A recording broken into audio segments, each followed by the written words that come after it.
Hola clase, bienvenidos y bienvenidas a esta parte de la clase virtual.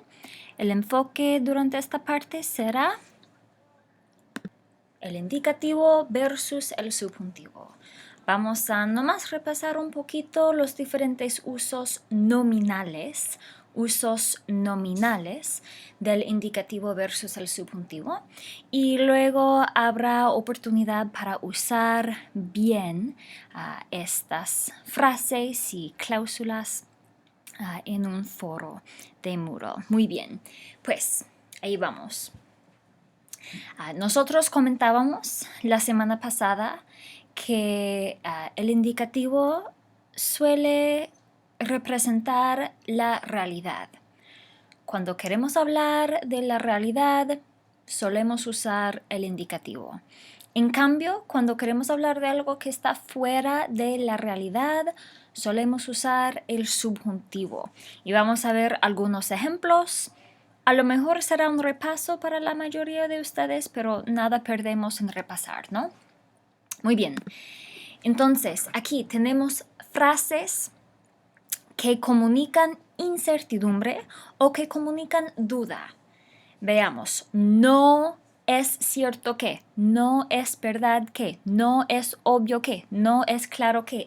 Estas frases vienen de una hoja que ustedes tienen en sus carpetas de 3 aros, en la sección gris que dice apuntes, o tal vez dice en inglés notes, no estoy completamente segura, pero ahí van a encontrar una lista con muchos ejemplos de cláusulas que van seguidas por el subjuntivo.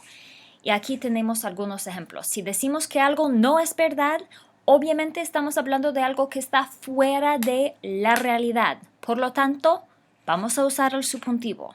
Aquí tenemos un ejemplo. Dentro de la realidad, es cierto que Tony es mi esposo. Es la realidad. Estamos hablando de algo seguro. En cambio, si quiero decir que algo no es cierto, entonces voy a decir, no es cierto que Tony sea tu marido. Subjuntivo. Tony es mi marido. No es cierto que Tony sea tu marido. Subjuntivo de ser. Digamos, frases como no creo que. Tú no piensas que. Él no está seguro de que. No nos parece que. No supongo que. Estas frases comunican una idea de incertidumbre, ¿verdad?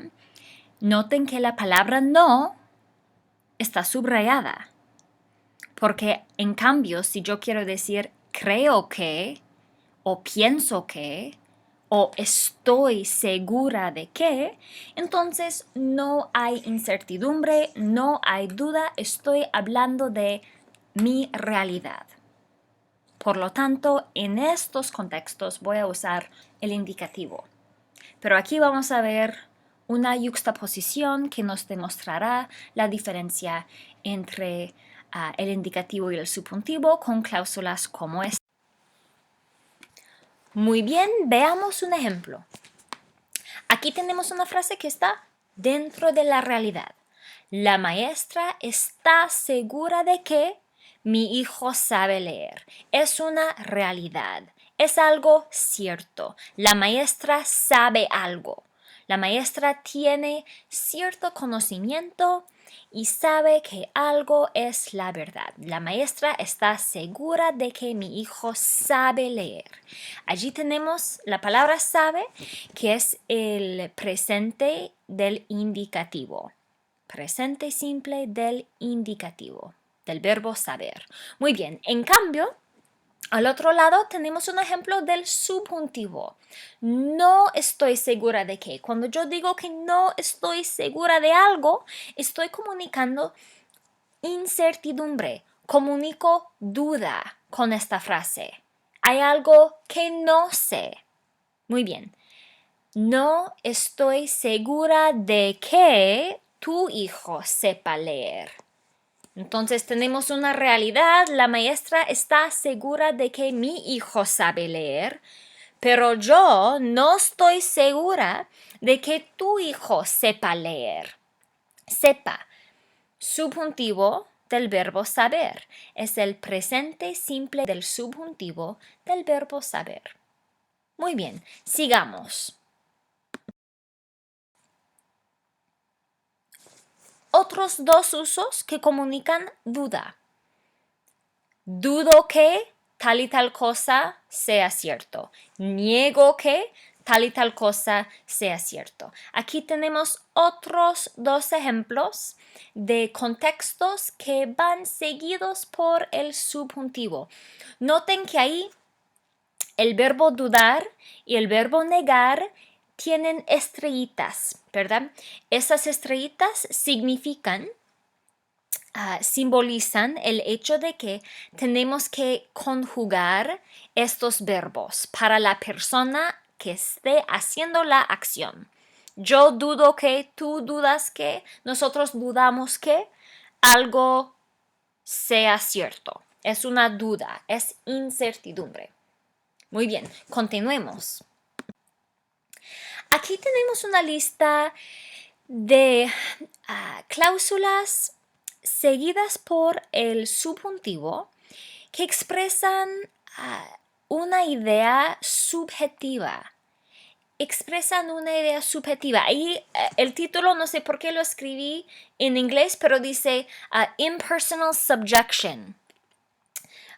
So we'll break into English for a second. For some reason, I put that title in English, but so what we're dealing with here are subjective contexts for which we will logically use the subjunctive. When something is subjective, when I'm not just saying I go to the store, or I'm not just saying you are going to the store, but if I'm saying it's good that you are going to the store, it's bad that you are going to the store, it's crucial that you are going to the store. If I make an impersonal statement that is subjective, and what I mean by impersonal is that the first verb, the main verb of the sentence, the to be verb, is not conjugated for a person. I'm not saying I'm good that you're going to the store, or he's good. I'm saying it is good that. So that it is good, that's the impersonal part of it. So we've just looked at a bunch of personal statements. I doubt that, or we don't believe that. Those are personal statements where the verb is conjugated for a grammatical person. First, second, third person, singular or plural. Here we have a list of impersonal statements. So that ser verb there with the star, that ser verb is going to be conjugated in the impersonal third person singular. So we will say no es necesario que, or es necesario que. But the es isn't conjugated for a person, it's conjugated for an idea, making it impersonal. And the subjective piece comes in because we're not sort of articulating a black and white fact. We are expressing a subjective opinion almost about it without inserting ourselves into it. So the word yo doesn't show up anywhere in that statement, but if I say it's interesting that you got a C- on that paper, that's my opinion, even though I'm not saying I find it interesting that, I'm saying, oh, that's interesting. It's interesting that such and such a thing happened. Well, after the word that, whatever it is that happened, that's going to be the subjunctive. Muy bien, vamos a continuar en español, habiendo explicado todo esto en inglés. Muy bien, continuemos. Aquí tenemos dos frases muy parecidas. En la frase del indicativo tenemos la frase estudiamos. Estudiamos, significa nosotros estudiamos, ¿verdad? No es necesario decir nosotros. Estudiamos en inglés puede ser we study, puede ser we are studying, puede ser we're gonna study in the very near future. Todos estos son usos del tiempo presente en español. Muy bien, entonces es un hecho. Nosotros estudiamos, es algo hecho, es parte de nuestra realidad.